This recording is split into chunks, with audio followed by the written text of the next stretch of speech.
So I think we're going to, it's, 12 after, so let's go ahead and start with who we got. I wanted to, I just hit the record button. Hopefully the recording's good, so we'll see about that. And I'll see if, here's Connie entering. Okay, good, good, good.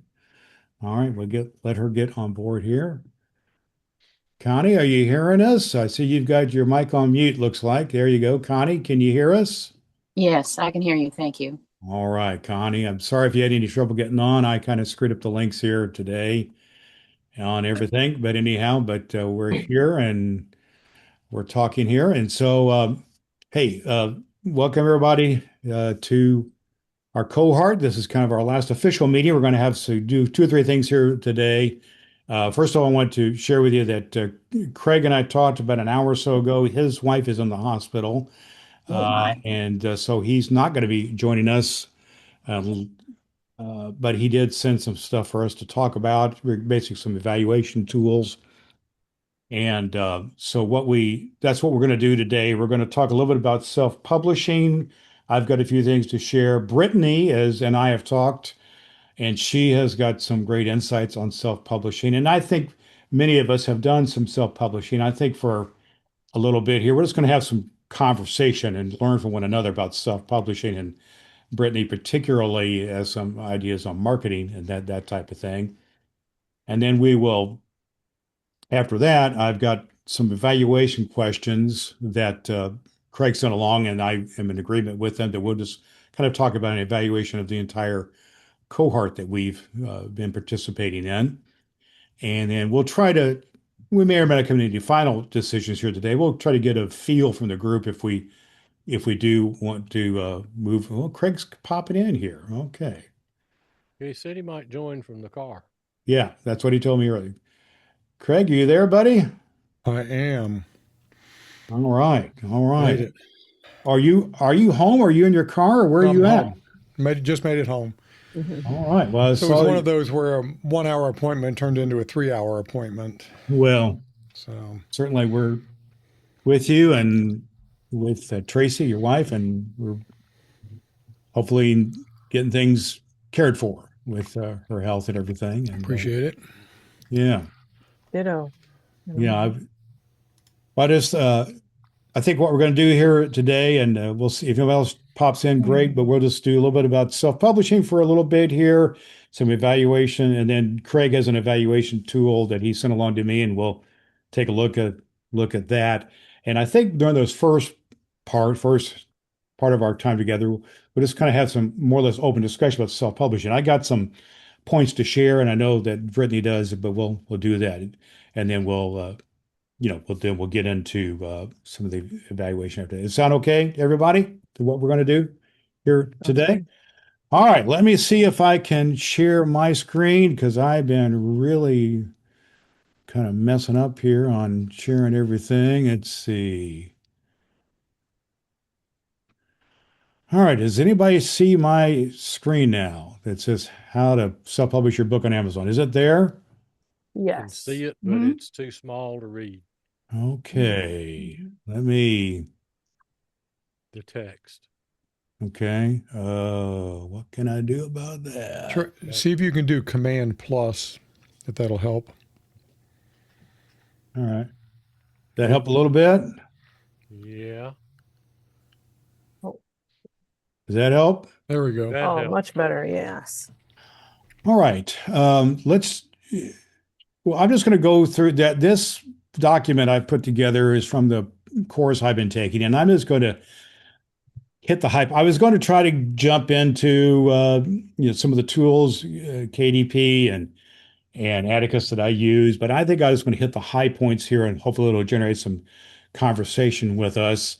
And then about how to self-publish your book on Amazon. It seems to me, from what I'm understanding, all of us are at various levels. Most of us are involved in some form or another of publishing or preparing to publish. Is that a fair thing to say about our whole group here? True. You've either published or you're preparing to publish.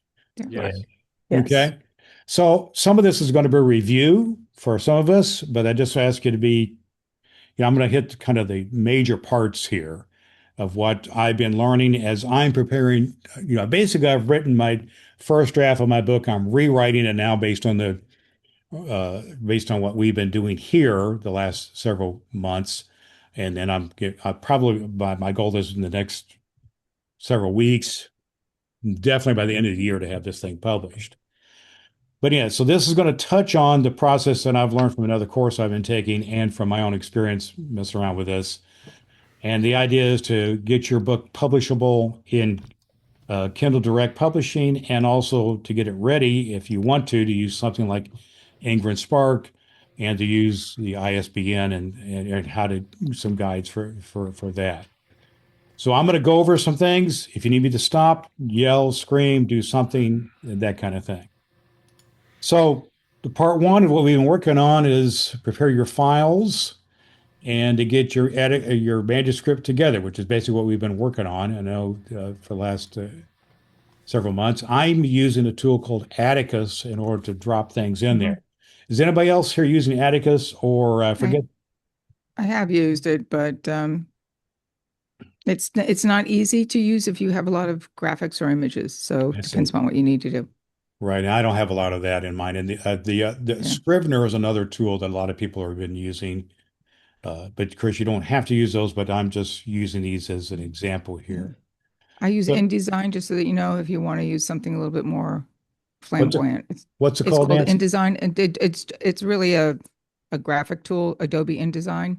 Okay, very good.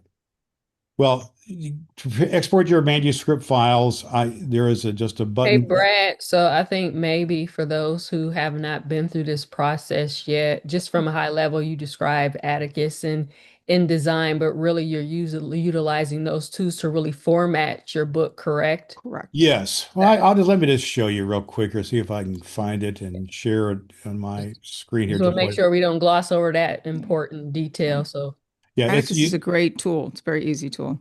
let me see if I can find it here. I had it pulled up earlier. Where it is. Are you still seeing my screen here?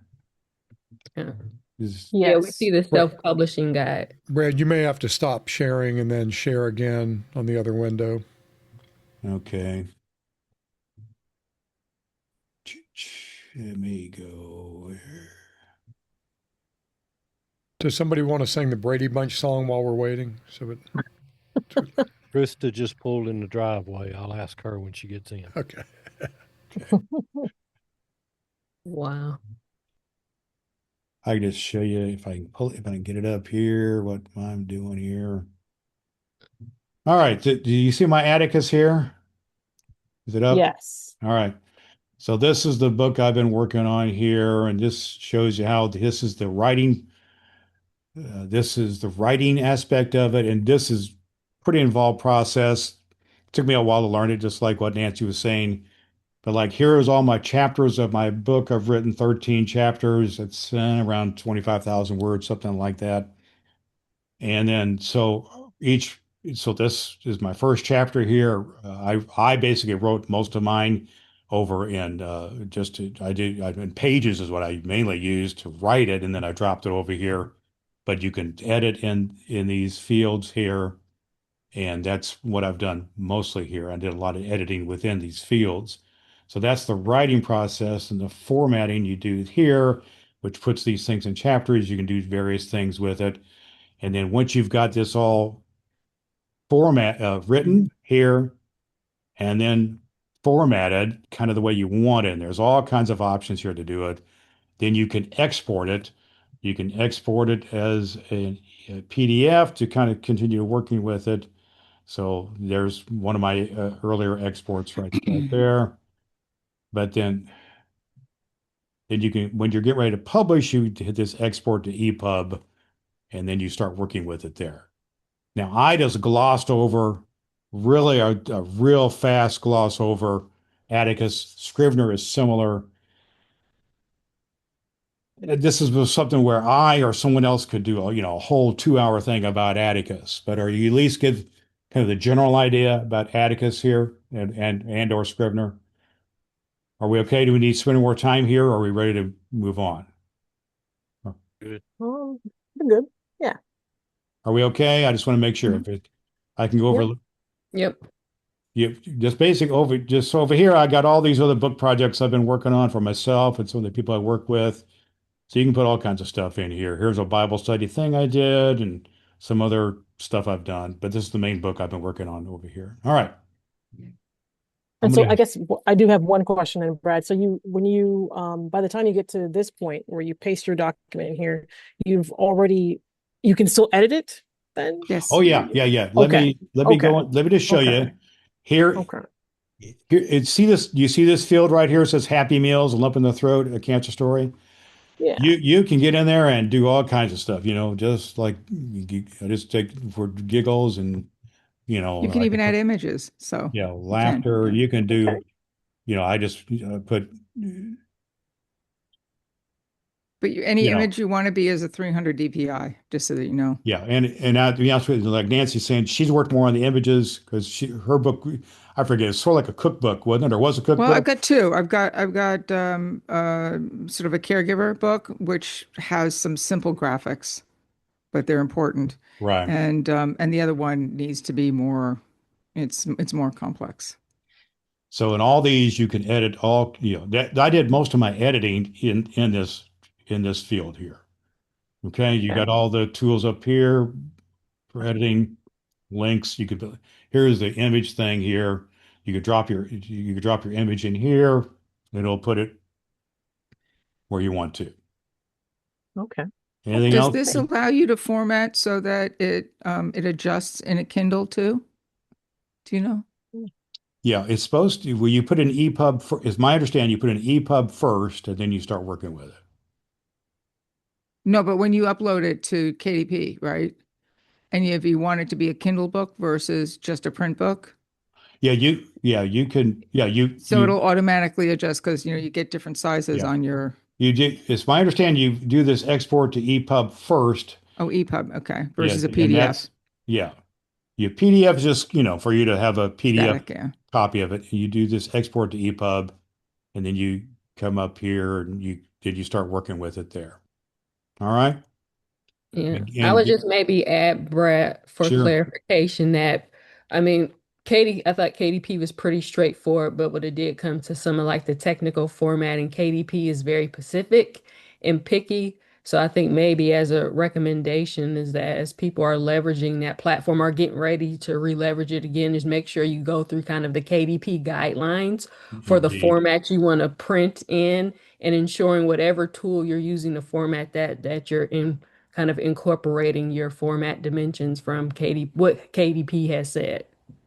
Absolutely. All right, I'm going to drop out of Atticus and go back to the self-publishing guide here, and hopefully it'll go back. Is it still readable now? I can't. Yes. All right. So this next part here is about. I can move it. Whoops. Okay. Part two, publishing a Kent. This is what Brittany was saying here. Create your new Kindle ebook. Sign into your account. You're going to create an account. It should be part of your own, your own Amazon account. And there's this document I've created here has like 67 points to it. So I'm going to go through, relatively quickly here, but you need me to stop, but you fill in the book details here, your name, your book description, copyright, all this kind of stuff here. The details that, all these details, you need to have them down pretty good. Brittany, jump in anytime, or anyone else jump in anytime. Categories is an important piece here as well. I'm also using this tool called Publisher's Rocket to help choose categories. I'm not going to get into that right now, but it is another tool that can help you to pick categories and to just share that with you. So categories, so that's a step 4. Add the keywords is step 5. And again, this is something that deserves a little bit of research, choosing the keywords based on whatever the topic of your book is. Publisher's Rocket tool helps you to do some of that keywords research. Okay. Are we okay, everybody? I just want to make sure we're okay. All right. Well, All right. Next section, book content. So where you actually upload your manuscript and cover. Of course, we've talked a couple of times about other cover options. There's details about your cover too that you need to be aware of. Um, so upload your EPUB file. That's why you go to EPUB first, uh, which I exported from Atticus, and then you have a cover, which is a separate thing that you do. Canva is one tool you can use. There are many other tools too. I think, Nancy, you mentioned another tool last week or 2 weeks ago, Yeah, that book brush. Book Brush. That was it. There's several tools out there to do your cover, but that's kind of a separate thing. Craig Uh, also mentioned Get covers as well as Get another covers, yeah. source. There's Fiverr is another source for book covers to get book cover designers. There you go. Several options there. All right. We 27 relates a little bit to our AI kind of a thing here. Step 7, preview of the book. There's a previewer within Kindle to kind of make sure everything's cool and everything along that line. And if KDP flags things, then you got to go back and correct it, is the way I understand it. And then that's what you do. Preview the book. That's what you're there for. All right, ISBN and not required. I'm planning to get an ISBN number. How about the rest of you? What are you doing about your ISBN? Are you getting those numbers, or what are you doing with that?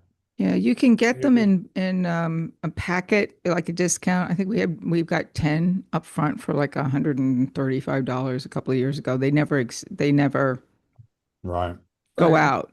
Yeah, But that's pretty much what I'm planning on doing because my own vision is that the book I'm writing right now is going to be the first, I hope, in a series of several books, and so that's my plan to get yeah, that I would package. recommend. There was something about, and I don't know how true it is or what the details are, but a friend of mine who's published and designed over like thousands of books for people. He said something to the effect, if you're going to publish on KDP, it's worth getting your own ISBN because Amazon has some sort of rule or had some sort of rule that if you publish on them there with their ISBN, that you can't publish it elsewhere. I and think it's So helpful if you do want to go with Ingram Spark, or if you do want to do traditional publishing, anything along that line. I think you pretty well need an ISBN, is my yeah, understanding. and you can also use Ingram Spark, and Barnes and Noble Press is another place to go to publish, but they all have different slight variations in formatting for covers and sizes. So that's just But I think almost all where you take a those look you at. really need an ISBN. I think Kindle is kind Yes. of proprietary, but you don't have to do, the ISBN, but they kind of want you then to stay in their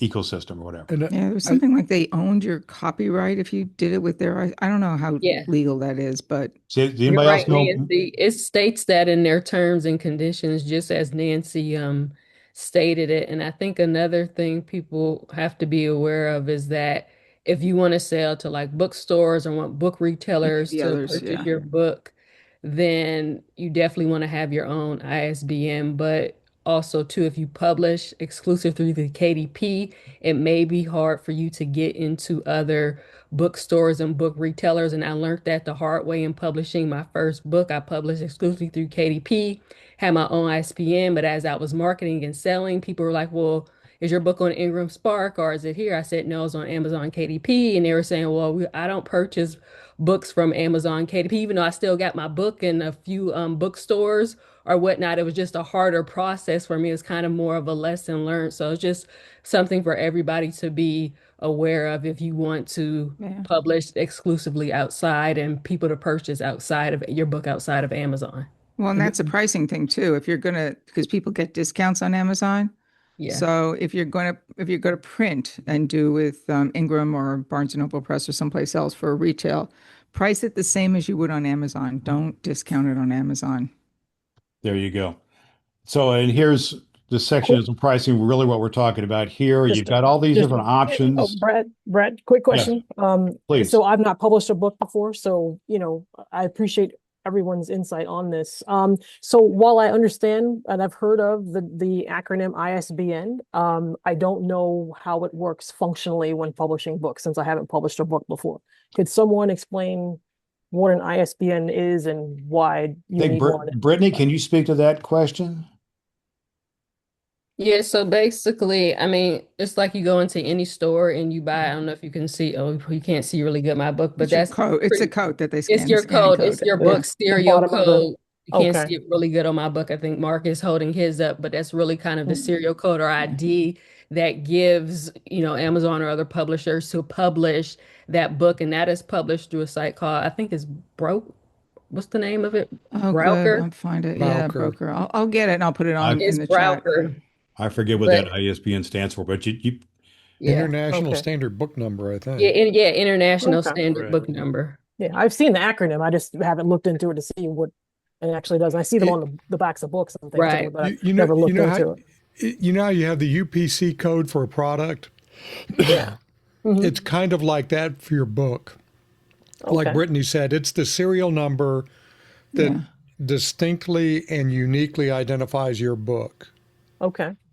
And I Okay. think you need one for every format You too. do. Yeah, but Yeah. you don't need, if you've Oh, got it on published on KDP and you use it there, you don't need to get another one for retail. You can use the same one.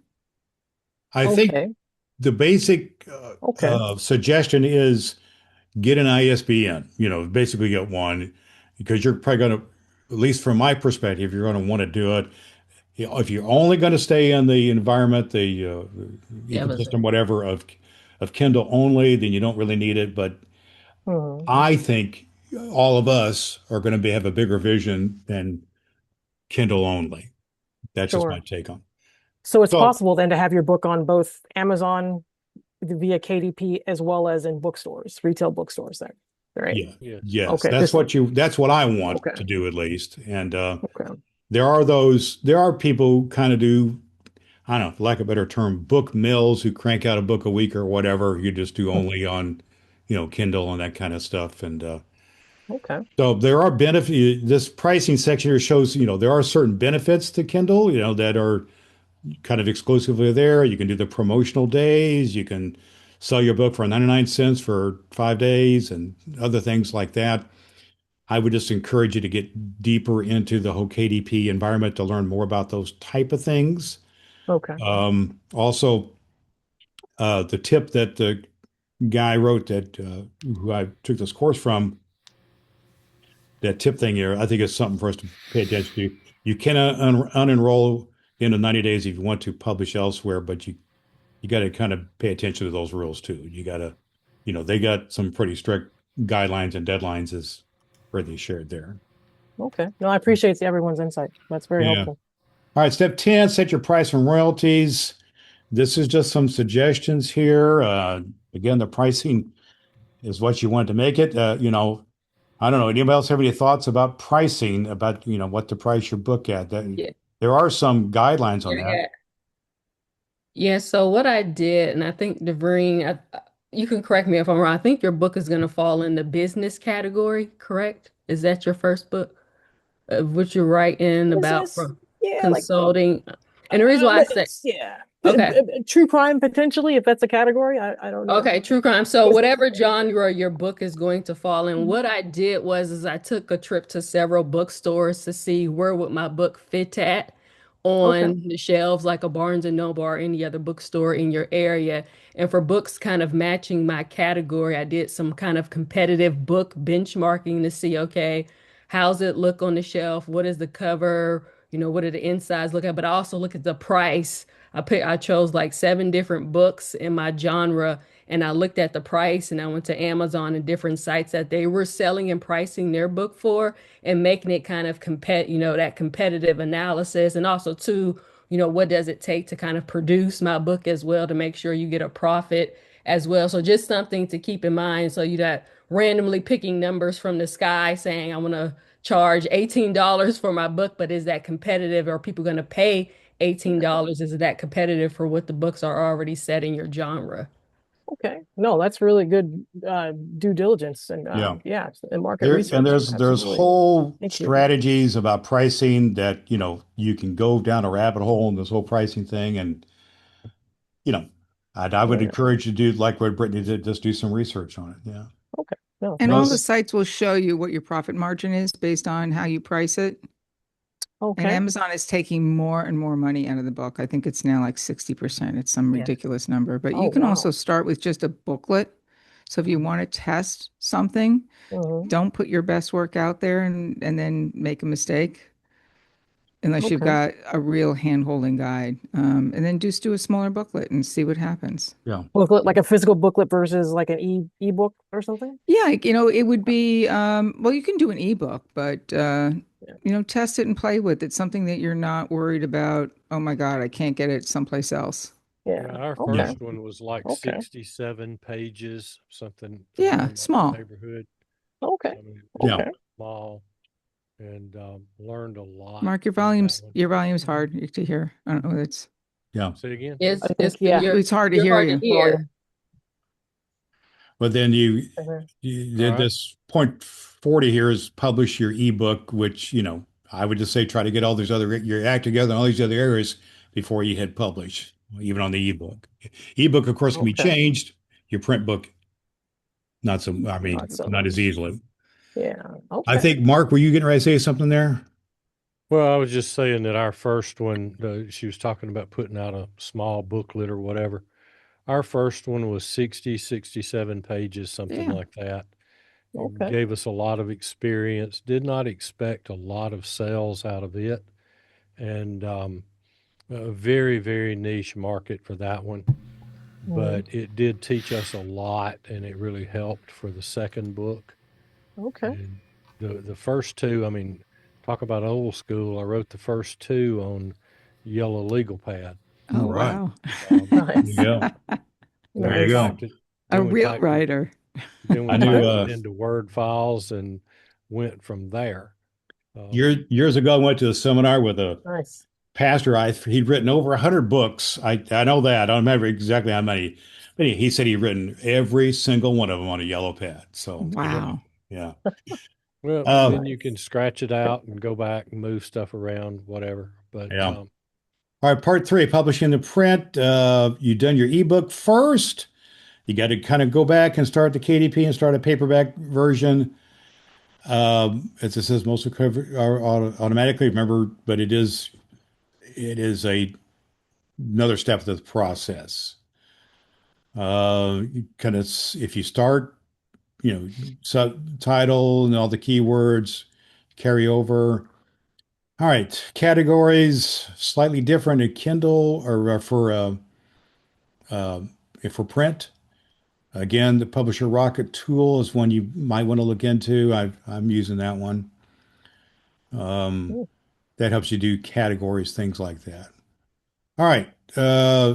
Step 13, we've talked about ISBN before, but he just makes the point, if you plan to go Barnes and Noble libraries, you need your ISBN. And gives Mhm. some of those places to get it. I forgot I had even had that in here about where to get it at. Bowker, Well, that kind of thing. I put the link in there. It's myidentifiers.com. Okay. Yeah. All right, good. Thank you. Thank you for doing that. All right. Step 14, configure your print settings. Again, some details here that I'm going to provide this document to anybody I'm going to put it in Heartbeat. I'll also, if you want me to email it to you, I can do that stuff too, as well. But I'm going to make this available to you and more than willing, if we decide, however we decide to carry on with this, we can do more detailed things on any of these areas here. But this is true, the size, different sizes for paperbacks, hardcovers, and different other details here. Again, I'm kind of glossing over things kind of quickly, but these are decisions you got to make, regarding your print. All right, preview your print book.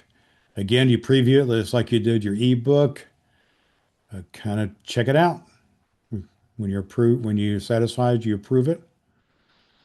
Set your print book pricing, kind of the similar as before, but we've got different prices for your print books. All right. So request approved. This is something I'm definitely going to do. Hey, You know, I'm sorry. Brad, I think pricing is really important and it's really hard to get right. And I'm a little concerned that people may price too low. Yes. I don't hesitate to drop $40 or $50 on a book that I'm going to use for business purposes. Our textbook cost about $65 and it's cheap for a textbook. Yeah.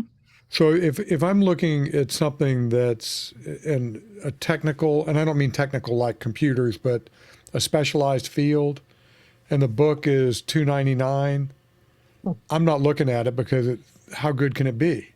Right.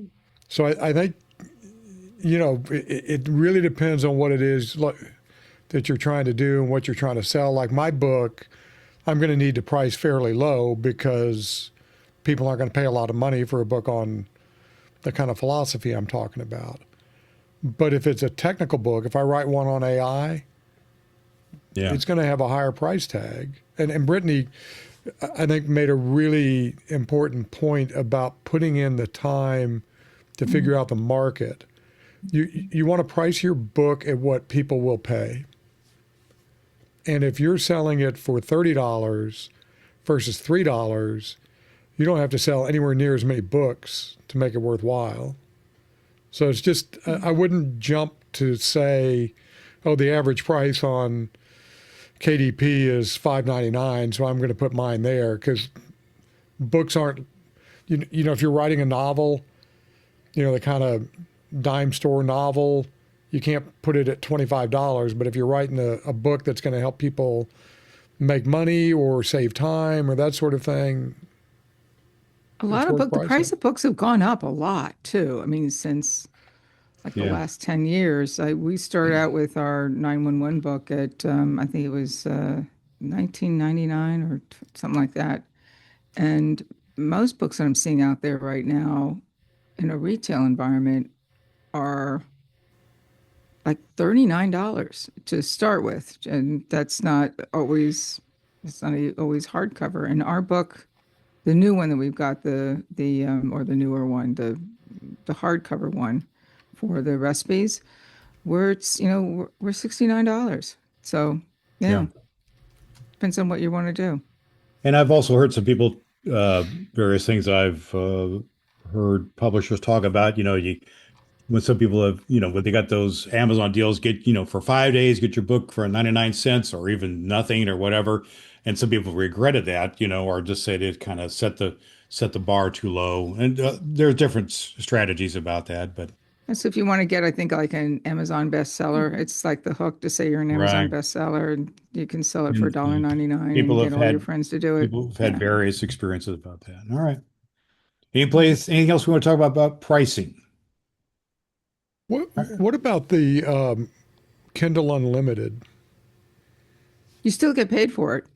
Yeah, I mean, maybe that's something to consider if you want to get a little bit of a bump. Do you have the option to do that? Or I thought it was Amazon that I don't know. decided to put you in there. I don't know how that works. I think, yeah, that might deserve a little more research if we go deeper on all this kind Okay. of stuff. All right. All right, step 17, request a proof. Oh, And wait I a just second. think, On Kindle Unlimited, I think too, Brad, just so that you know, pardon me. So I go don't ahead. think you get paid on Kindle Unlimited unless because they track how, the reading. Have you read Is it that, all? and that's a And, I don't think membership. you get paid unless somebody who downloads it reads it at least like three-quarters of the way through. Oh, Is okay. that right? So Okay. I think that's I how that remember it's works, by but the I could be number of wrong. pages because I had that from my first book, the number of pages, how Yeah. many pages someone was reading my book. Mhm. So if somebody just skims the table of contents, you're out of luck. Yeah. Yeah. Yeah. Yeah. You're All not right. getting paid. All right, just moving on here. Request a proof. I think this is just makes sense that you get a Mhm. proof of your book and check it out. So, okay. Let's a little bit about here about Ingram Spark and things like that. The I guy I've been just went working, through Ingram Spark. It's not easy. yeah, It's I complicated. understand that, and that's what I'm under. This guy I've been taking this other course from Milligan says the same thing, but he, in his opinion, it's worth it. Yeah, Barnes and Noble Press is a lot easier, but Ingram is where most of the retailers are using. Right, right. Yep. Yeah.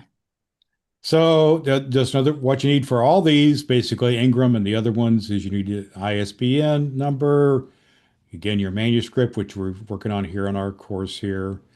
And this is some details about Ingram Spark here. That, Nancy mentioned a little more complicated, but it just depends how much invest, in my mind, if you're going to make an investment of all this time and energy. Okay. Brittany, has something you want to share? Yeah, just something also too. So KDP is the least path of resistance, has less friction, and let's just say you need to make an update or upgrade to your book. It is at no cost, but on other sites, I don't know if Ingram Spark changed it. It may still be there. Nancy, you may know since you've gone through it recently, but I know it was like $25 every time you wanted to update your book.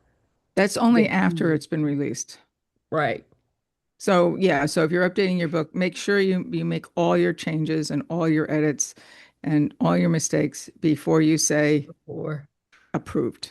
right. That's why you get that proof so that you can go through it. Yep.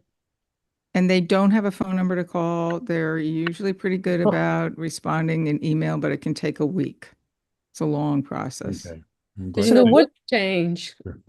new books change, content, and some books may get old. So you may say, I may need to update a chapter, some names or whatnot. And so if this is after you hit publish in Ingram, like I said, that upgrade to re-upload your manuscript does cost. Okay. Hmm, okay. All right. So I guess so what I'm hearing is because like in my case, I'm seriously considering publishing books based on my podcast episodes, Mhm. with my audience being both, anti-financial crimes professionals, like myself, as well as true crime, enthusiasts. So, if and part of that, as far as the audience, that are in my industry, part of that involves just talking about regulations as they currently stand. So if I'm hearing what you all are saying correctly, then maybe Ingram Spark isn't the best way to go for me. Maybe not now, but down the road, if I find myself in a position where regulations I talk about today may not necessarily be the same as they are 5 years from now, because I would then need to update the book or maybe create like a different edition or something. Well, Especially as a marketing tool, if you're using it. Yeah. and don't be too quick to reject the edition idea. Yep. Okay. So just and again, this is a textbook, Mhm. so take it with a little bit of a grain of salt. But we see a big bump in sales when a new edition comes out, That makes sense. Okay. It's a especially marketing since ploy. everybody went to digital and renting books instead of buying them. Right. I mean, a big bump. Yeah. And so if the general rule of thumb that we use is there's got to be about 20% new content. I mean, that's not a law or anything, but that's kind of what the standard is. Mhm. And so if it's one little regulatory change, Mhm. maybe it's not a new edition, but if you go through the whole book Mhm. and update the regulatory changes, update the new, the examples and that Mhm. sort of thing, then people will buy the new edition. Okay. Sometimes even if they have the old edition, they may be really good candidates for buying the new edition if they Yeah. like the old edition. I've got a few. Or get their email, right? Yeah. Yeah. So Yeah. you can Think, keep them up to date. Here's an update, and then sell Br- them something else with Brittany email. has something she wants to share here. So Yeah. Yeah, just Okay. based upon what Craig said, because Doreen, I bought a book called AI and Project Management. And so, but the author obviously AI is changing every day, but the author was very intentional about putting QR codes in certain sections to say, as AI is changing and evolving, be sure to click this QR link. And it sent me to like his website where he had updated information from that section. So that was another way that he did, instead of just coming out with a new revision in the Yeah. book, he outsourced it to a website and said, use this Q. So there's different ways you can do it. It's just your strategy, what makes most sense for your business, and then the cost you want to take to do that. No, that's Yeah. really good. Yeah. Because then you can, yeah, it sounds like what the person you're talking about did have a QR code that goes directly, like you said, to his website, which has the updates. I like Right. that. That makes sense. Well, That's a and- high-tech way of All And right. they're not handling that, I mutually think. exclusive approaches. So you could do the QR code update thing, and then when you get to have enough updates, you come out with a new edition. Yeah. Like we do, we That's update good. links and statistics and that kind of thing every summer. Okay. And it's not a new edition. It's just, like 5.1 instead of 6th edition. Right. And then when we get enough changes, then we have a new edition. So Yeah. Yeah. Yeah. Okay. No, I like that. I like that combination of, And a lot of this is editions. going to be getting in and digging in and kind of decide for yourself, diverting at others if it makes sense to be, Kindle only or both and all, the time and energy and money you need to do it. It's the easiest way to do it. Yeah. Yeah. All right, let's look here. Just other few things here. Recommended tools. We've kind of talked about several of these things in the quick reference guide here. That was part of what we have here as well, and that's pretty much it in terms of the presentation I wanted to make. I'll make this available in the resource section, but I know that Brittany had some things, particularly she wanted to share about marketing that I think would be good for us to hear Before from. before you go to marketing, scroll up just a tiny bit here. When you're looking at producing the back cover, one of the things that we will be doing on our next and subsequent books is a QR code on the back page or the back cover to Okay. take them to our website. Yep. Are you That's good. looking at under recommended tools here? Is that what you want me to look at? Okay. Well, anywhere under where it had back cover design or book, well, it has book Yeah. cover design. But I you got to just do a have back book. cover I just have design. book cover design. I don't think I'd have particular. But you make a good point there, Mark, about that. Yeah. Yeah, I Yeah. mean, you got to design the engine and the caboose both. So Yeah. Yeah. That's a good point. we're going to put a QR code on the back of Right. our next. There you go. That's great. That's a Brittany, good idea. did you want to have some things you wanted to share here? Or did you have a document you needed to share or anything like that? Just very general, just basic. I think majority of us are already marketers and podcasters. So, I mean, Brett, from what you and Craig have taught, it sounds like this whole book publishing is a business, right? And it requires a strategy. And I think you kind of walked us through a high level strategy of going the Amazon KDP route, and of course the Ingram Spark route as well. But how many of you already started marketing your book, although it's not finished yet? It's already been Not this, marketed. Yeah. not this Yeah. next one. Your newest book? No, Sold. Yeah. No. no, I'm not. Well, our newest is 2 years old, so it got Yeah. marketed heavily. But the book you're currently working on, I Right have now. not Marketed I it, have No, not haven't no started marketing. marketing yet. Mm-mm. Okay. Well, Brittany, I allowed you to share if you had something you wanted to share. Okay. Yeah. Yeah. Let me see if I can. Can everyone see my screen here? Yeah. Here we go. Yeah. Yes. All right. Yes. So this will just be real quick, and this is very just at a high level, and it's very supposed to be very conversational. But it's kind of like the question I just opened up with when I was doing research on marketing from the independent author marketing research. I know this is kind of a long and wordy quote, but it said, interesting. research shows that successful self-published authors, those who are some of the high performing authors, is that they marketed their publishing 2 times as more as low performing authors or authors who are not making as much money from them books. And the thing that they Mm. said was 81% agreed that promotion should begin even before your book is even finished. Hmm. Wow. So having a marketing plan, getting it out there early and really testing the waters. If you want to make money from your book and really turn it into a business asset, it is just, well, should we be writing books that nobody wants? So really testing the market Right. to say, is this a book that people are willing to buy? Is it what they want? Is it solving their pain points? So it's something to think about as you guys are going through the process of either relaunch a book you previously written or writing a brand new book, from scratch, to be thinking about that overall marketing campaign and That's good. PR. Let Very me know. good. That's a good Um, point. let me see if I can go to the next slide here.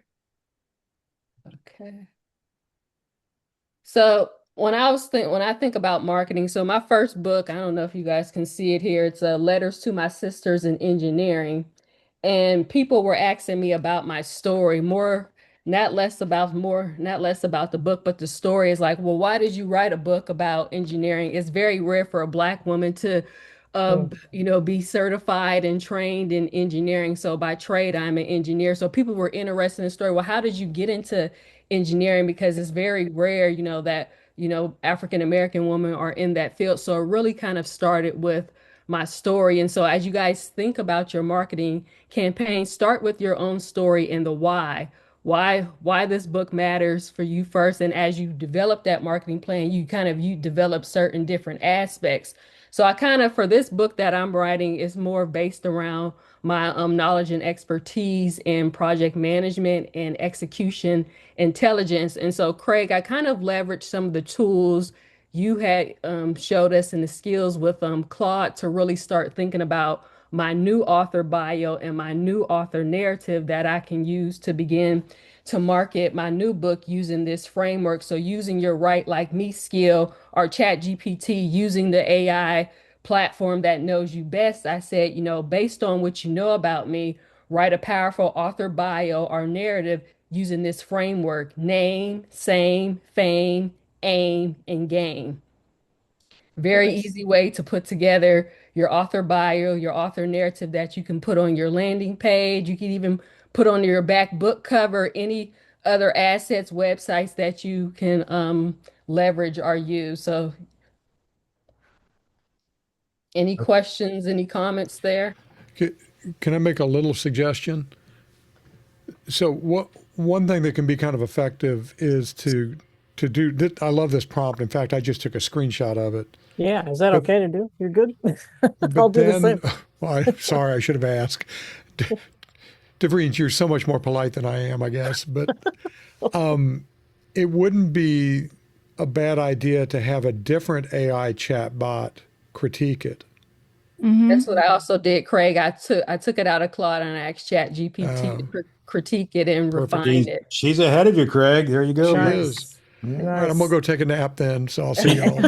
But she kind of See, sounds like an Craig, engineer. She kind of I'm sounds like an engineer, doesn't I'm she? She's learning, got it but all I'm planned. learning from you, Craig. I'm learning from the master. So, like I said, I'm There you go. taking what you've leveraged, and I'm also cheating with AI as well. Why not? Well, Hey, That's what we're hey, trying to do. Learn how to use AI it's to not. Yep. assist us in our authorship. Good, Yep. good stuff here, Brittany. You Yeah, got well done. you got some more for us there? Yeah, so let me see here what else I had. And so again, this is just my example using kind of that framework. Brittany Wilkins, founder of Make a Way Consulting, where she works with organizations that are doing the work but struggling to see consistent results.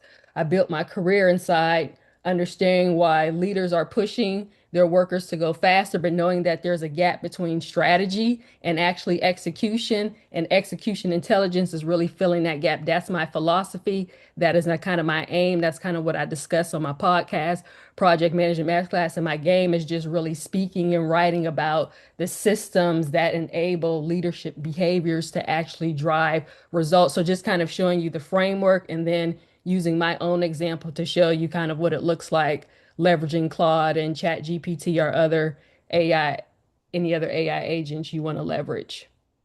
Nice. That's really good. did you make up execution intelligence? It's I didn't make it up, but it is a category that is not often talked about in the project management space. So in the project management space, I've kind of created kind of a new blue ocean. Nice. That's awesome. That's really catchy. Awesome. Yeah. Instead of saying I'm a PMO consultant or project management consultant, execution intelligence strategist is my kind of my brand, my moniker, what I'm known for. Yeah, I would Nice. imagine people would get in touch with you just to find out what that means. Correct. Right. Correct. Exactly. I've been going to several different meetups here in Indianapolis. And so when I introduce myself, I do say I'm an execution intelligence strategist, and people kind of perk up and say, tell me more. What does that mean? Or I'm Yeah, struggling with execution. So how Yeah. can you help me? that's brilliant. You could trademark that, so that no one else uses it.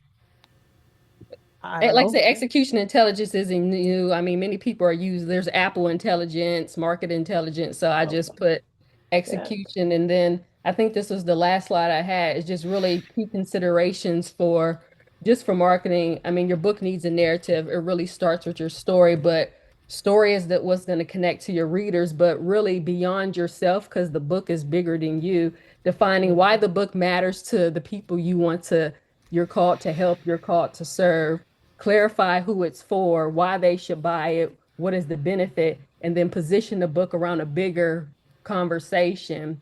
And so some other things that I'm kind of doing to kind of generate interest and excitement for the book is I started to create a landing page that I'm working on, which is like a wait list, and driving traffic from my podcast to the wait list to see if are people interested in this new category of execution intelligence, as well as marketing outside of just my podcast. So I've created just this basic landing page, and really you got to lead with the pain or the tension. So if people come to me and say, what can you help me with? Can you help me solve? Well, you're not getting the results you want. You're pushing the team, but they can't move faster. So here's my book is here to solve you and tell you why execution intelligence is the solution. And as my promise to them for getting on the wait list is, I'm going to give you the first 3 chapters for free just so they can kind of preview the book. But then as I get them on the wait list, I'm kind of taking them on the journey and updating them on the book's progress. I'm not just getting them on the wait list and then waiting till the book is done. I have different kind of set points. I'm going to market to them and let them know the status of the book, where we're at, and have different bonuses and stuff to encourage them to buy the full book. And just kind of, again, what I said, really starting with the hook, the story, and really kind of why this book matters is just execution breakdowns are really predictable inside most. I'm talking when I speak my clients or corporate companies inside business leaders. And then, as I said, who really this book is for. And then just basic, just about the author, just kind of my author bio and narrative. Now, as I built this out and as I get people, one of the things you should consider is getting some of the early testimonials as well. So maybe giving out some pre-release copies to get those testimonials, but built this out showing kind of testimonials of people who have read the book, because that only helps to kind of sell and further market it. So this is pretty much what I had, Brad, to cover just some of the ways I'm thinking about marketing and positioning my new book, kind of Yeah. following this strategy and kind of leveraging my podcast audience. I think I got over, like I said, 1,000 something followers through Apple Podcasts, and to really have different tidbits and snippets about the book throughout. I'm not just saying, hey, go buy my book, but kind of strategically and creatively trying to draw them into the book. Yeah. That's a good Awesome strategy. stuff, Brittany. Way to Yeah, go. that's a really good And strategy. just a reminder, if everything goes well, I'll have a video of all this stuff that she did here, but maybe she can make those, if you want to, Brittany, you can make those slides available that we could drop into the Heartbeat Yeah, uh, sure. If people want the app as slide, well. Yeah, if definitely. you want to make Yeah, that available. So great, fantastic. that's But great. that's all Thank I you, had. Brittany. So All right. Does anybody, before we need to jump in a minute or two in our kind of our evaluation process, but does anybody have any questions of Brittany or me or Craig or anybody, just a conversation here for a couple minutes about publishing, about any part of this, or just a comment to bring?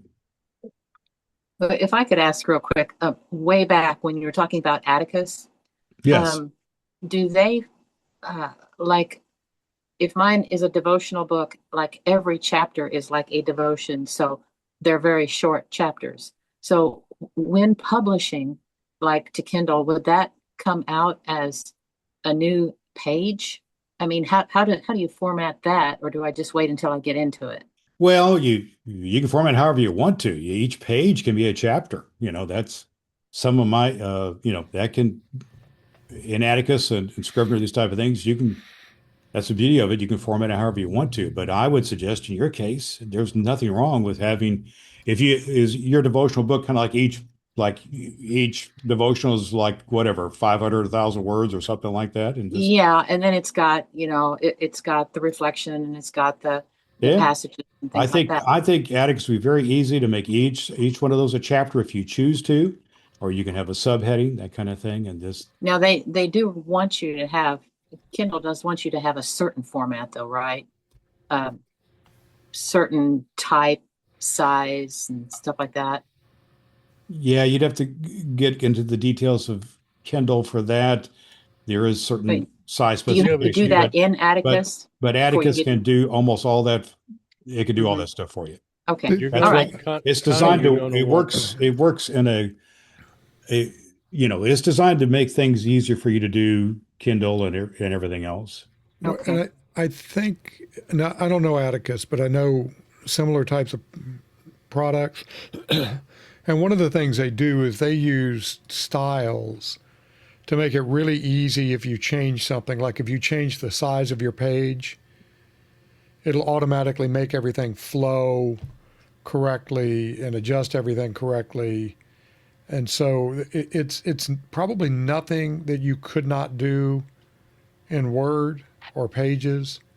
It just makes it easier to do. Yeah, Okay. it's designed for Um, writers. Yeah. But and Connie, you're that's going to the want the beginning of each devotion to start at the top of a new page. Yes. That was a mistake we made in the formatting, and I caught it in the proof of the first one. Was that the next chapter started 2/3 of the way down the page, so we just left the bottom of that page blank, and we went to the next page for the top of the chapter. Yeah. All right. Yeah, Any, that's what I want. any other thoughts, comments, or questions before we kind of jump into our other part here? I wanted to share one little experiment I ran. So I was reading a paper, somebody sent me an academic paper where it involved checking for AI, with those AI detectors. So I wanted to test it out. And I don't know if this is accurate, but it was kind of interesting. I took some text that I'd written many years ago, and it said, this is 100% human. I took something that had been written with Claude, even using the write like me skill, and it said 100% AI. I took a section that I had edited from Claude, and it said 100% human. Yeah. Now, so that could either mean that the little bit of editing makes a big difference, or it could mean that the AI detectors are complete garbage. But I think I wanted to bring that up because I think it's important to not skip that editing stage if you get in a rush, because that's where it really makes it you. The write like me can only go so far. It's just not going to be 100%. And so don't skip that last piece of the writing. And you don't need to, make huge changes. I mean, I think I probably spent a half an hour, 45 minutes on that chapter editing it, and it made a huge difference. So Okay, good. Well, why don't we get into our kind of our evaluation process for the next 20 minutes or so and just kind of see where we're at on what we're doing here. Good stuff today, by the way. Thank you, yeah. everybody, for good stuff here today for everybody participating. I'm going to, Craig, I just simply took the document you sent me earlier today, and I'm going to put in a document to share here. I think I got it here. Well, and I was going to freestyle it a little bit, Oh, you were? if Okay. that's okay. Yeah. Yeah. If you want me to share it, I can, or not, whatever you want to do, I don't Craig. think it'll add much value to share All it. right. So Okay, well, go ahead then, Craig. This is just we're spending some time kind of evaluating what we've done this last 3 months and basically deciding where we want to go next steps, if any. and we may send out a Google form to ask some additional questions if y'all would consider filling that out. So the big question is, did the course do what you expected it to do? Was it below your expectations? Did it exceed your expectations? Was it kind of what you expected? I think it exceeded mine.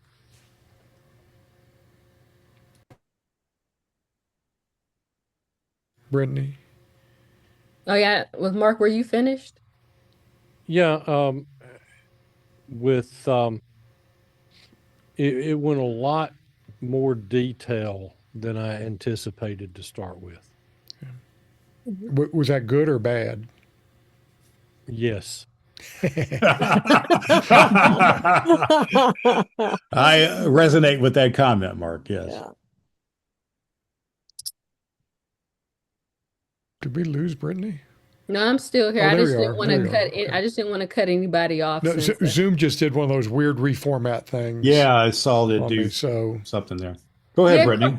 well, Craig, I've been familiar with you since Pod Indy, since you first came to Indianapolis and taught us all things AI, how to use it for podcasting, and now kind of branching out of that. So it definitely met and exceeded my expectations, but this is also holding me accountable because for the past 2 years, people have been asking me when you're writing your next book, and Oh, I've been putting it off and I've continued to procrastinate, but this really kind of this space has helped me be more accountable. So now that I've put it out to everybody or whatnot, it's like it's a feel a little bit of pressure to go on. But you've definitely helped me to accelerate the process because I wrote my first book when AI wasn't out for public mhm. consumers as of yet. So it's definitely given me a new way and a new process to accelerate kind of the pre-planning stages of the book. And then, obviously I'm going to take over the human side and kind of, revise and you kind of edit the manuscript that I have. So you definitely help to save some hours there as far as productivity. great. Any other comments? I 100% agree. Okay. And echo Brittany's comments. I think for me, I appreciate detail because that's the way that Mhm. my mind works. Why, I understand that can be overwhelming for folks, but Craig, I certainly have appreciated your level of detail. Absolutely.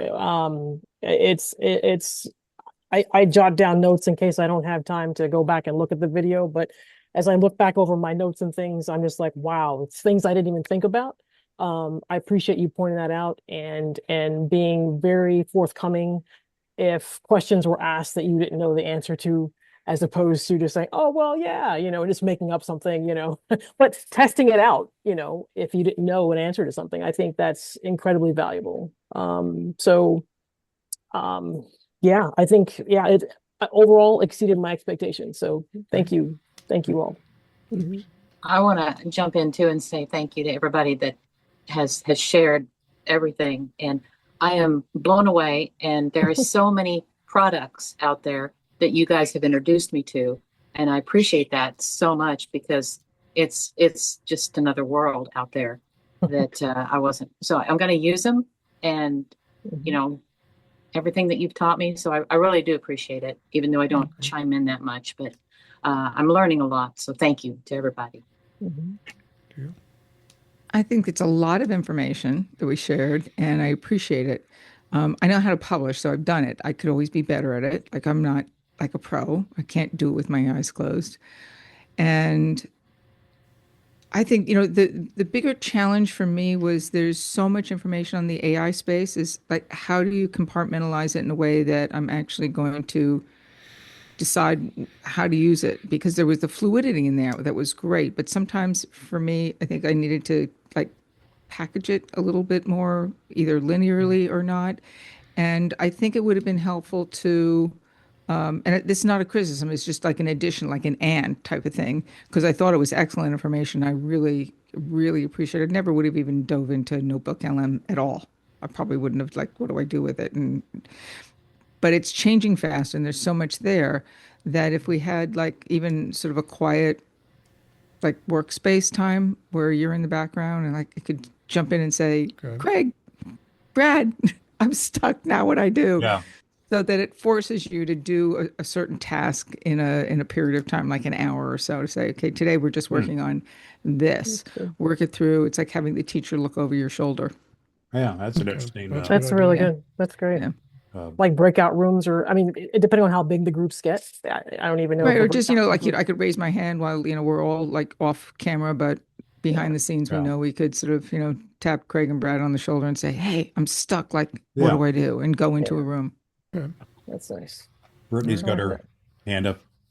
Go ahead, Britt. One of the things we've already started working on is breaking up the videos and recording new videos because It's Devreen, overwhelming. sitting down to watch an hour and a half video. I mean, who's got time for that? It's like chapters. But Yeah. yeah. I mean, just almost. Okay, here's how you set up Notebook LM. That would be great. Mm, Stop. Here's how you use the mind map. Stop. yeah. So these Yeah. little 5 minute, 10 minute things. Yeah, that And would there's be new good. stuff with Notebook LM now that even since we started, I'm like, Oh whoa. yeah, yeah. I mean, that's do, that, do I use it? Do I throw it out now or go back to that? Like, I don't know. no, it's Well, crazy how fast it changes. Right. and to Nancy's point about that, how does that work if, you put out a video, about a 5-minute video on Notebook LM, this is how you set it up and or whatever about Notebook LM, and like 2 weeks later it changes, then what do Yeah, you do just with your original video, kind of make thing. a new So video, maybe, I guess. That's Tap yeah. Craig on the shoulder. We have his email. yeah. Well, it's not Descript, so you're not going to have to do it on a Yeah. weekly basis. Brittany, you've got your hand up there. I know you have something. Yeah, just a real quick comment because Nancy kind of sparked my memory a little bit, Craig. Like she talked about the fluidity of all the AI apps, but I think I proposed this to you before, but really that matrix to say Notebook LM, even though it changes, is good for this. Your Right. brainstorming session, your mind map, Claude is good for this. Your Write Like Me skill for this. Chat GPT is good. So people kind of have that reference point, The and then buckets. they're like, so it's their recipe, right? And you're saying, you Mhm. showed us a process, but saying there's flexibility in this, but use your reference, use the matrix to decide how you are going to go about the process. So if you could put something like that together, I think that would Excellent. be Yeah. helpful.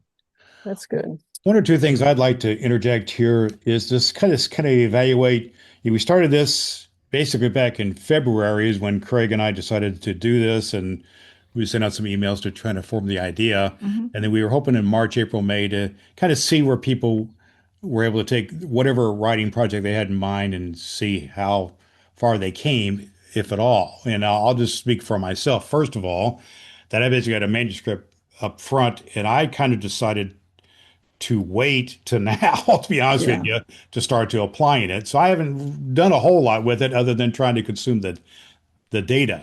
So Mhm. that's kind of what I already had a done manuscript, and I'm really going to rewrite the whole daggone thing now based on what we've done here. That's kind of what I've done. Does anybody else want Mhm. to kind of report and kind of where you started first of March and kind of where you're at now in terms of your actual writing projects? Yeah. I mean, go ahead, Brittany. Go ahead, Nancy. Go ahead. So I wasn't sure that my podcast, as it is, the current podcast, was going to be something of value to write a book on because they're kind of stories and they're interesting, but I don't know if it's a book. But I did go back to my original book, which is the old How to Survive 911 book, and it has good reviews. And I know that there was something I wanted to update with it. So when I put it into the context into it and or the body into it into Notebook LM, it said, here's how you need to update it. And like, whoa, I was blown away. So I can do version, 1.2 or 2.0. And I think that's going to be, worth doing. Not necessarily that I'm looking to make a fortune on it. It's really more of a give back kind of project that will hopefully help people. And I am looking at putting together a proposal for a new show with a company that would be sponsored. And I think this is going to be very helpful as another asset that I can package eventually and put together as a tool that would be good for them too. That I wouldn't, I mean, I'd do the writing for them, type, put it together, Yeah. and as opposed to having them do it themselves. So this would be Mhm. a huge leap forward for me. So Good. thank you. Glad to Yeah. glad to hear that. Brittany, go ahead.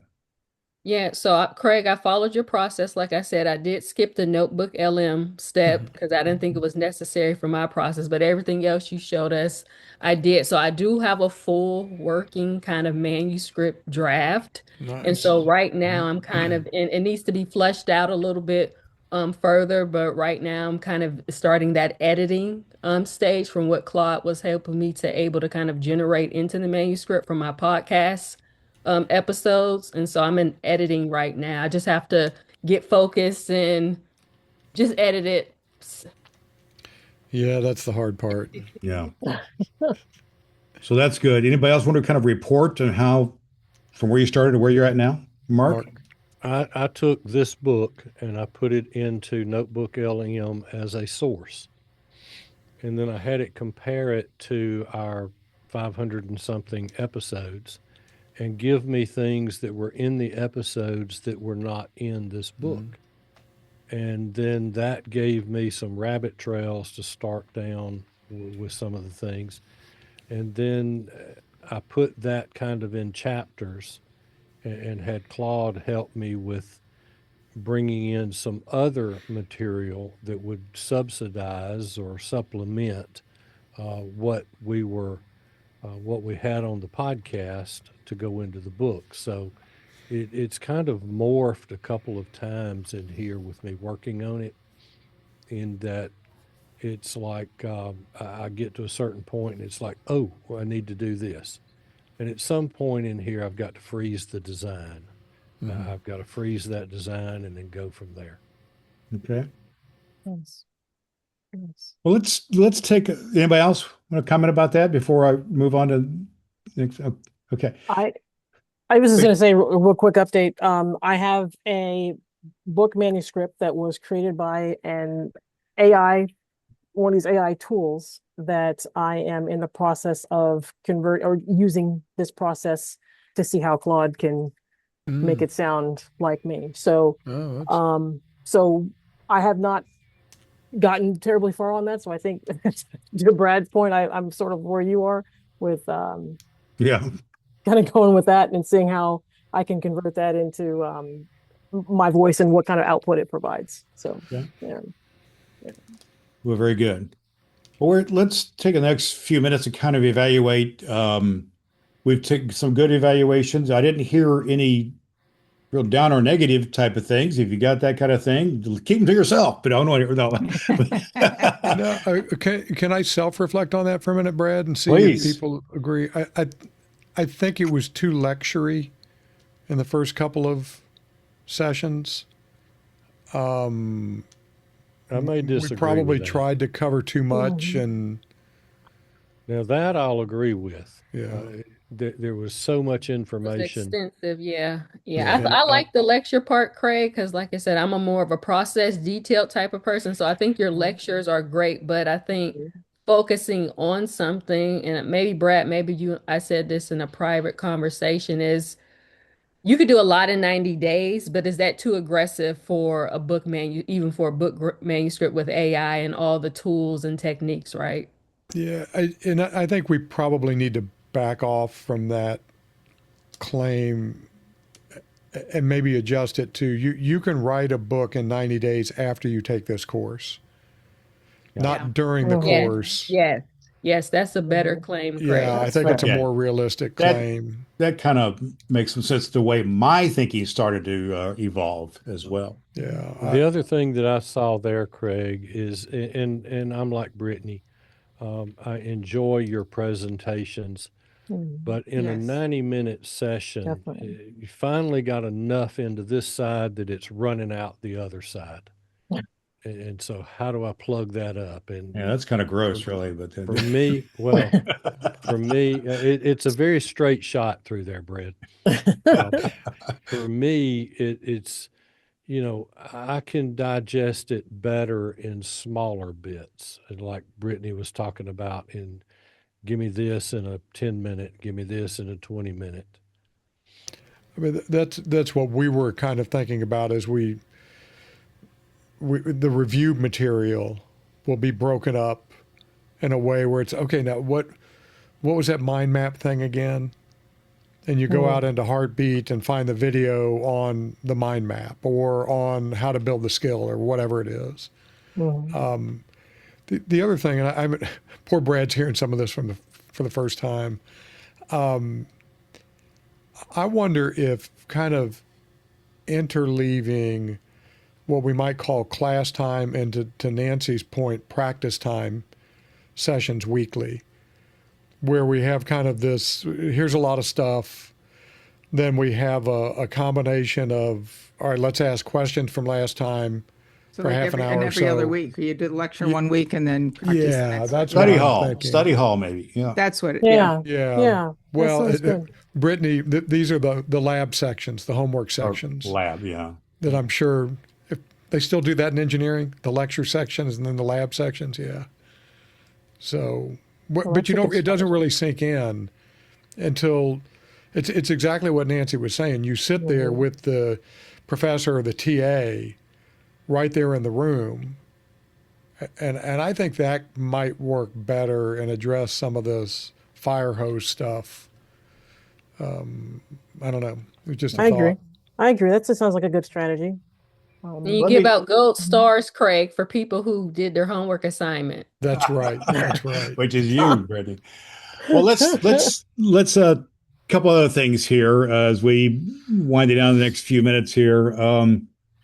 Would you folks be willing to provide some sort of a video testimonial if we send out some sort of a way Hmm. to do that? Basically, what we're saying here, because Craig and I are going to be doing some evaluation of our own, where if and how we would want to move this forward. This is kind of a a beta kind of a thing, something he and I just really wanted to do for our communities, and because just a lot of learning he was teaching me and so on, and I wanted to get that out there. So that's one thing, and I hope that we'll send out some sort of document to do that. But the question also lingers. There's two parts of it. The one part of it is Craig and I are going to do an evaluation where they do some sort of a cohort in the future, maybe some sort of a paid product or something like that. We'll see. But what value would you have? One of the other conversations we want to have is see if there's any value that you might have in wanting to, in some form or another, continuing this group or something along this line, some sort of a mastermind deal or anything along that line. I don't have a firm thought in mind. I just want to get some feedback from you. I think there's value in a short-term course. I really do. But I also know there's masterminds is what a lot of people believe are, and I've been participating in those, is a helpful thing to really keep the wheels turning. Brittany? Yeah, I don't know. When I first like kind of came to this, I was kind of thinking Craig and Brad, maybe 6 months where they are from now, right?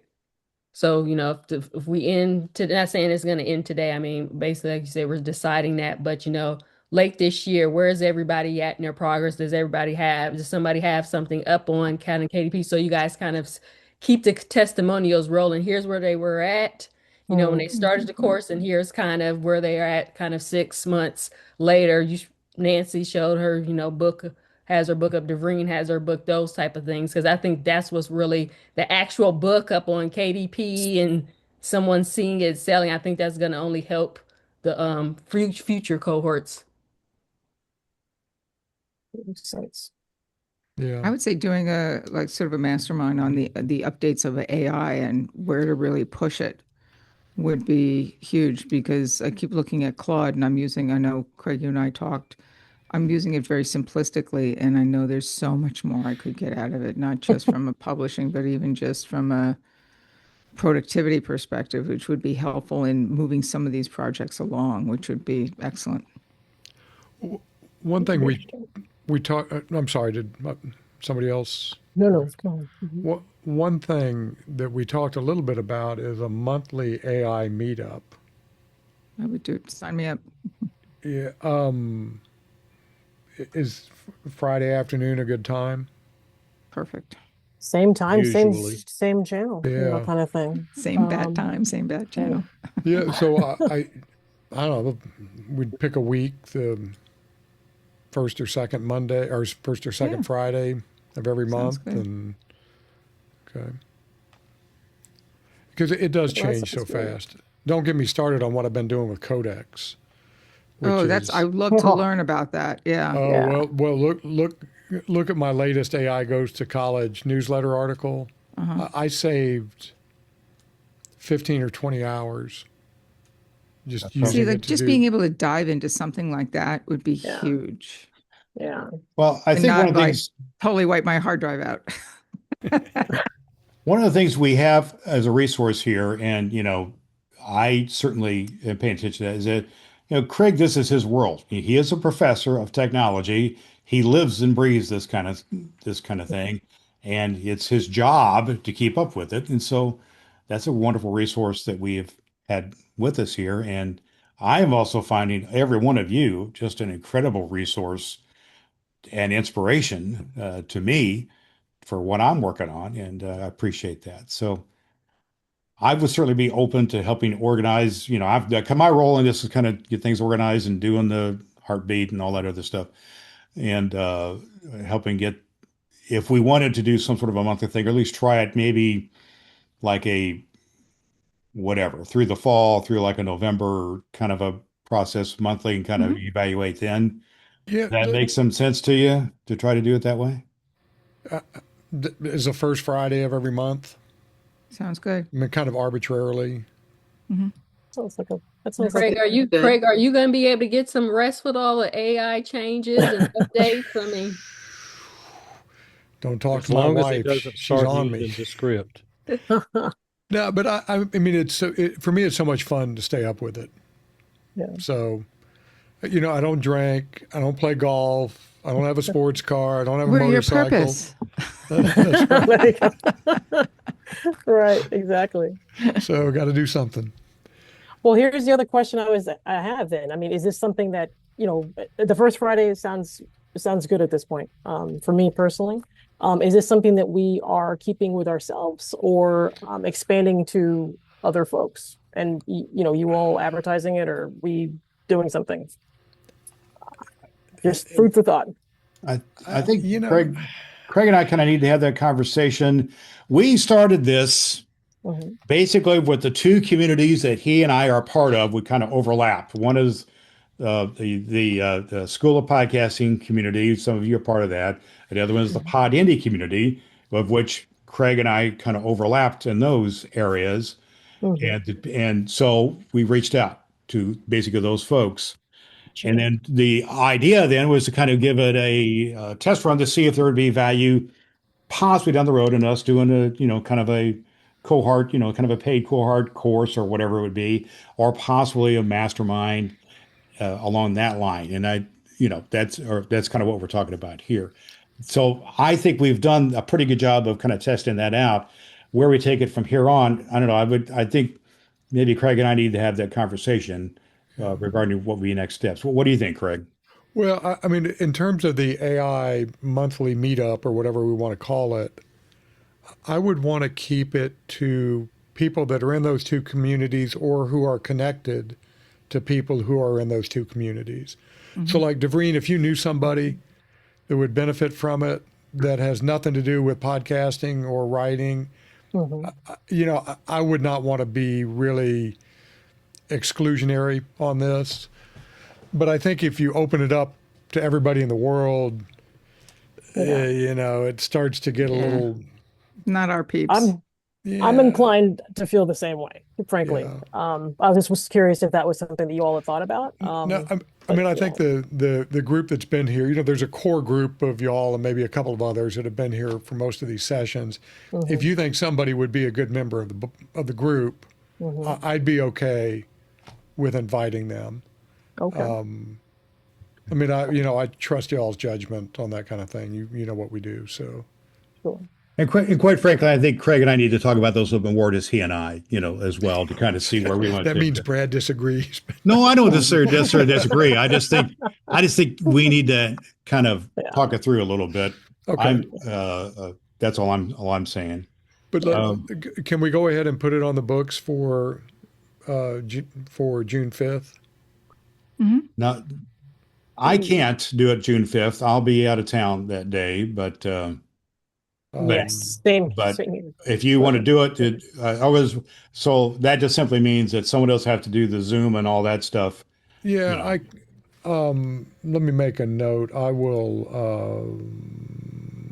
Sorry, I just want to edit my calendar. Since there's no charge for this, I can use the university Zoom. So I'll send out a link. Okay. Unless And, would you rather we put it off a week, Brad? Well, I definitely can't do it the 5th. Looking ahead, the 12th. Is it we're talking about June 12th? I probably could the 12th.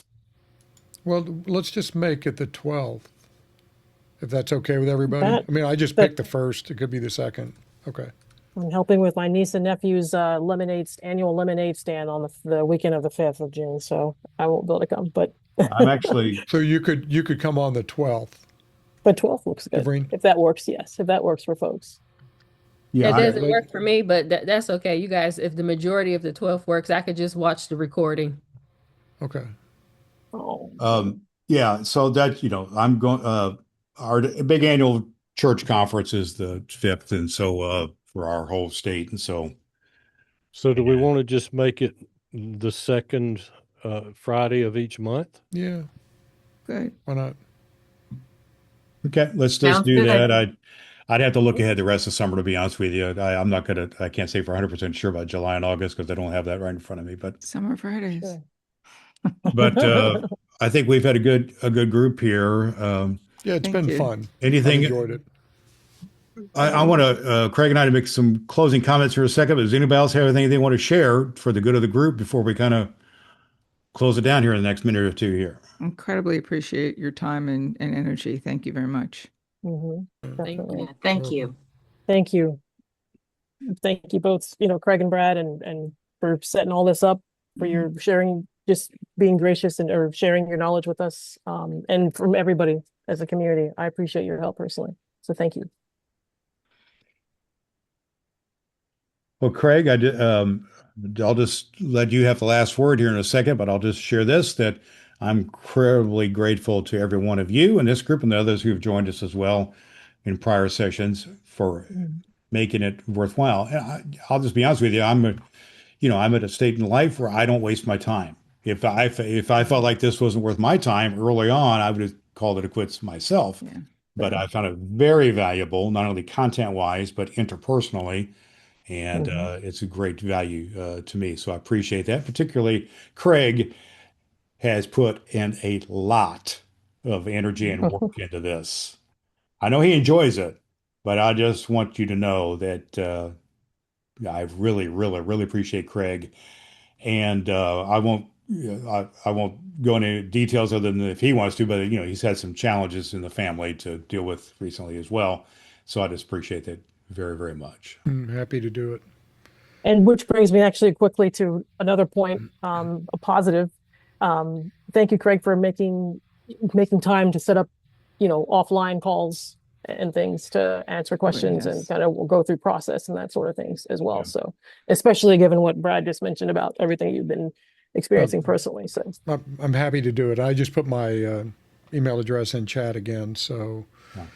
feel free to reach out anytime. This has been fun. It's been fun to get to know all of you that, I already knew some of you, but to get to know all of you or all of you better. And I think it's been a fun group and we've learned a lot from each other. And I thought it went really well.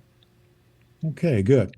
Well, concluding details are simply this: you'll be getting an email and or stuff on Heartbeat. I'm going to keep the Heartbeat thing open for quite a while here, especially through the mastermind kind of stuff, or monthly sessions that we do. We'll keep that open, and we'll put the video, if I do it right, in today's here, and we'll also send out a evaluation tool of some sort, more or less what we did here, with a few other questions on it, perhaps, as well as a place to put your video links, just 1 or 2 minute video testimony, that kind of thing. And so we'll be sending that out next few days. But feel free, you've got both my email and Craig's email to reach out to us, any thoughts or comments or whatever, or individual conversations we need to have regarding it. But this will be our last kind of official time with this cohort, and we'll kind of claim that we start anew with our, whatever we're calling it, our monthly mastermind group or whatever we want to call it. That'll be, and we'll kind of plan on the second Friday of each month through, I'm going to say November, to kind of evaluate it, then see where we're at. So that'd be June, July, August, September, November. That's 4 or 5 months. So does that sound fair enough, everybody, to kind of just evaluate it maybe November? Yep. I feel like we should have pomp and circumstance. I know we need a playing. bonfire, right? And marshmallows and songs and Put our, we need AI songs. we could I got my crazy academic hood back there. I still keep back there. I Yeah, mean, mine's right there. So we put it on and all that jazz. I've only wore it once in my life, so there you go. Is that what they call it? An academic hood? Yeah, I mean, Yeah. you see that thing right back here, that red and purple for thing. the doctoral, That was yeah. for that was for my doctoral degree several years ago. And Like anyhow, a I just vestment keep it kind of thing. Yeah. because I've never, no one ever, wear those things once. If you're a guy like me, only once in your lifetime. So Craig probably wears his once a year for graduation or something like that. But whatever. it's actually called a hooding ceremony when you Yeah. get a Hooding, PhD. really? Oh Yeah, you God, put that sounds the- like a secret society. the sash over. It sounds kind of bad in a way, doesn't it? It does. No, it yeah. doesn't sound good. That's what I had to ask. Like, Academic hood. So there you go. Joy to be with the everybody. it's the kissing on the cheeks that freaks everybody out when it The genuflect and all that good stuff. Yeah. Well, everybody, it's been a real blessing and a joy. you. I'm going to Likewise. get the recording out to everybody and a couple of an email to everybody directly. And so, but I have hey, to do a video All right. bonfire next time. AIAA Cohort 2026. What do you say? All right. Woo! Y'all have a good weekend. Bye bye, you too. Blessings Thank on you. you, Thank everybody. you. Too. All right. Thank See you. you. See you later. Craig, stay on just a All second right. here. Bye-bye. Okay. All right. Bye-bye. Oh, oh. All right. Well, thank you, Craig. You were awesome as usual. And, Sorry about being a little bit oh, late. well, my goodness. I was going to say, I just hope everything's No, it was partially just working out for your wife and everything. it So, was just a CT scan where they inject a dye and they got behind. So, it was yeah. no big deal. Well, I But it get that. I just wonder if she's feeling okay or bad or kind of rough she's still. yeah, she's kind of rough ever since she fell. It's been pretty bad, but Yeah. Okay. All right. What we're do you getting things say? figured out. Well, what do you say sometime next week you and I just have a Zoom call and just chat a little bit about all this Yeah, stuff? it'll need to be early. I've got a conference Wednesday through Saturday, so Well, we can do it any time, really. We could do it Sunday if you want to do, or Monday or something like that. You want to do maybe Monday, try to have a chat then or something like that, or Sunday? yeah, or Sunday will work. Let me Sunday just, afternoon oh, well, hang on a second. Let me, before I speak out of turn here, actually, or Tuesday morning. um, today's 15th. Sunday will not work for me. Monday or Tuesday, the 19th is actually wide open. If you want to do, I'm wide open that whole day, Tuesday the 19th, if you want to do something that day. You want to do something? Or Monday. I'm actually good No, Monday too. Tuesday. How about 10 o'clock your time? Okay. Does that work? Yep. And I'll send you the Zoom here or whatever. Okay. All right. Sounds good. All right. My best to you and All right. Tracy, my friend. And, Thanks. and I'm going to try to stop the record without killing it again here. So, all right. Blessings Okay. on you, man. See you later. Take care.